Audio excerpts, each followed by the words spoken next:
एक बार फिर से स्वागत है यूथ की बात में। दोस्तों, बहुत सारे लोगों को बुक पढ़ने की आदत होती है और बुक हमारी लाइफ में बहुत ही इंपॉर्टेंट रोल भी प्ले करती है। हमारी बहुत सारी जितने भी सवाल होते हैं उनके जवाब भी मिल जाते हैं। कई बार हम हमारी जो कुछ हैबिट्स होती हैं उनको भी चेंज कर देते हैं बुक पढ़ने के बाद। लेकिन कौन सी बुक पढ़नी चाहिए कौन सी नहीं, वो एक क्वेश्चन बन जाता है। So I recently got to know a book, the space between thoughts.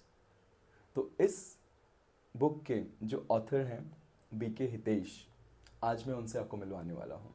तो आज वो आए हैं हमारे सेट पर और आज हम उनसे जानेंगे कि ये जो बुक है द स्पेस बिटवीन थॉट्स वो क्या है और उसको पढ़ने से हम सभी जो रीडर्स हैं वो क्या एक्सपेक्ट कर सकते हैं और कौन कौन से ऐसे चैलेंजेस हैं जो हमें उसके जवाब उस बुक में मिलने वाले हैं। तो आइए मिलते हैं और वेलकम करते हैं बीके हितेश का। वेलकम ब्रदर, ओम शांति। Thank you so much. Om So, Shanti. brother, since you're an author, so what inspired you to write this book, The Space Between Thoughts? Or it was there any background journey behind this? Of course, there was. I always wanted to write a book क्योंकि मेरा बचपन से ही जो upbringing रहा वो books पढ़ने में रहा. All sort of books, fiction, non-fiction, self-help, spirituality. I was always inclined towards books.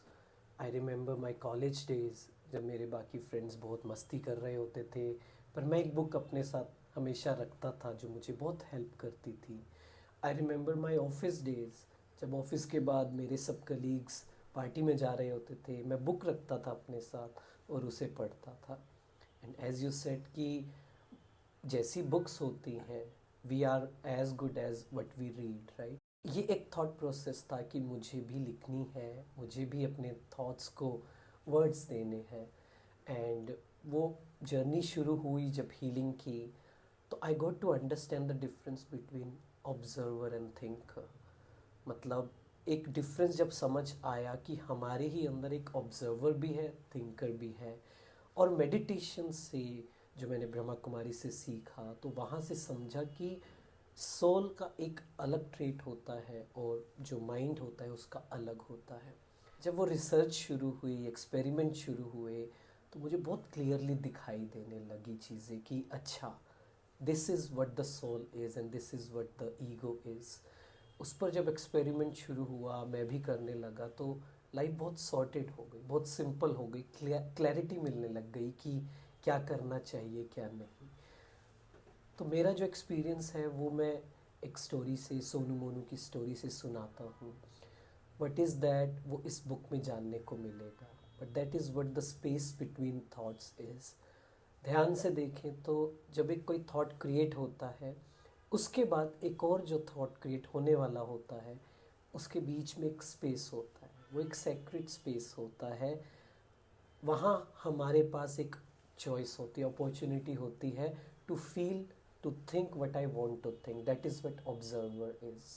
वहाँ सभी पावर होती है हमारे पास, अपने आप को सॉर्ट आउट करना, अपने आप को समझाना, या कभी कभी हो सकता है अपने आप को इरिटेट करना और ज़्यादा ट्रिगर करना. जब उस स्पेस को समझते हैं तो समझ आता है कि how much powers I have, मेरे पास कितनी शक्तियाँ हैं, आत्मा की कितनी शक्तियाँ हैं. So that was the story behind it कि मुझे बहुत डिटेल में लिखना है एवरीथिंग अबाउट कि सोल कॉन्शियसनेस क्या होता है, सच क्या होता है, प्योरिटी क्या होता है, एक्सेप्टेंस क्या होता है, हीलिंग क्या होता है. और एक और इंस्पिरेशन था कि मैंने एक बहुत सुंदर बुक पढ़ी थी बहुत साल पहले, और उस बुक का कॉन्सेप्ट था कि आप किसी भी पेज से उस बुक को खोल सकते हैं. What ever you feel like, just open that book, open that chapter and read it. 2-3 pages का वो चैप्टर था. तो सेम लाइन पर मैंने सोचा कि एक सिंपल वे में बनाना है, टेक्निकल भी, बट एक पार्ट में ये रखूँ कि सिंपल रखूँ. whoever wants, whoever is feeling little heavy, और वो बुक खोले और वो कहे अच्छा ये this is what I am going through, let's say in a relationship, तो मुझे उसके बारे में 2-3 चैप्टर्स पढ़, 2-3 पेजेस पढ़ने हैं. So this was all about. So, is this book is going to help to the people who all are fighting with, let's say, depression, overthinking, anxiety? Yes, absolutely, because this book is more about meditative, reflective and poetic. मतलब मैं चाहता था book ऐसी हो कि पढ़ते पढ़ते हमें अपने रियल सेल्फ का रियलाइजेशन हो कि when I am reading it I am talking to my self and I am getting healed and I am getting peaceful. इसमें बहुत एफर्मेशंस हैं, बहुत रियलाइजेशंस हैं, बहुत सिंपल सिंपल वन सेंटेंस के एक रियलाइजेशंस है जिससे बहुत कुछ चेंज हो सकता है। जिस वजह से भी एनजाइटी है, मे बी पास्ट में मैं रह रहा हूँ या फ्यूचर की एनजाइटी है, कैसे होगा क्या होगा, so these small things is going to help me to come in the present, being you know in your own self, खुद पर ध्यान रखना, प्रेजेंट में आना। तो वो हेल्प करेंगी छोटी छोटी बातें कि जो अननेसेसरी या इररिलेवेंट थॉट्स आ रही हैं उसे मैं लेट गो कर पाऊँ। So eventually this is going to help. Very nice. So, which is the most important chapter in this book, which is really going to, let's say, help readers when we talk about, like, that space that we are looking for? Well that's not a very simple question because while writing मैं तो ये सोच रहा था कि और मैं 5 chapter 10 chapter लिखूं, Yeah. But I think 2 chapters, one is acceptance and second is surrendering. ये दो बात अगर हम समझ जाए तो बहुत कुछ चेंज हो सकता है। सो इस तरीके से इसे लिखा है कि what does the psychology say about acceptance, neuroscience क्या कहती है, फिलॉसफी क्या कहती है, वेदांता क्या कहता है, राजयोगा मेडिटेशन क्या कहता है। So it's a combination of all that, technical as well as logical as well as spiritual and meditative. तो एक्सेप्टेंस जब आ जाएगा लाइफ में तो बहुत कुछ चेंज हो जाता है। तो स्टेप बाय स्टेप क्या करना चाहिए, सरेंडरिंग का क्या मतलब है, that's the most powerful thing we can do. तो उसे जब समझेंगे तो you know that healing, that self awareness बहुत ज़्यादा आ जाएगा। So, can you just give us a glimpse, like, the pearl that we'll be getting after reading this? What kind of, let's say, any sort of glimpse of surrendering yourself? Surrendering is not weakness, surrendering is a powerful thing. हमें लगता है कि surrender करना मतलब helplessness, otherwise the surrendering truly means that I know कि एक शक्ति ऐसी है जो मुझे गाइड करती है, जो मुझसे ज़्यादा पावरफुल है और मैं उस पर विश्वास करके उन पर छोड़ सकता हूँ।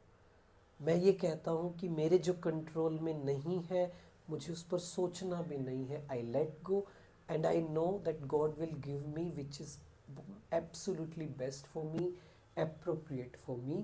तो मुझे कुछ प्लानिंग नहीं करनी, मुझे कुछ वो नहीं करना कि क्या करूँ क्या नहीं, I leave it to supreme soul. मुझे प्रेजेंट में रहना है, मुझे फ्री रहना है और अपना बेस्ट करना है। So, what the readers can expect from this book after reading the complete book, The Space Between Thoughts, what we can expect? Readers will be able to understand that there is a space।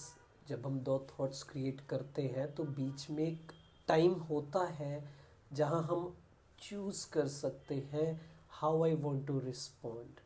इस particular situation में मैं क्या करना चाहता हूँ, feel करना चाहता हूँ, बोलना चाहता हूँ। And those underlying thoughts, that space, उसके लिए बैकग्राउंड में हमारी एक स्टोरी चल रही होती है।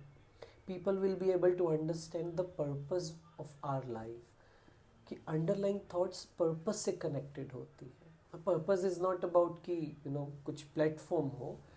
बीइंग योर ओन सेल्फ मतलब जो सोल के वर्चूज है उससे ही एक्सपीरियंस करना और उसी बीइंग में होकर डूइंग करना, दैट इज़ माई पर्पस।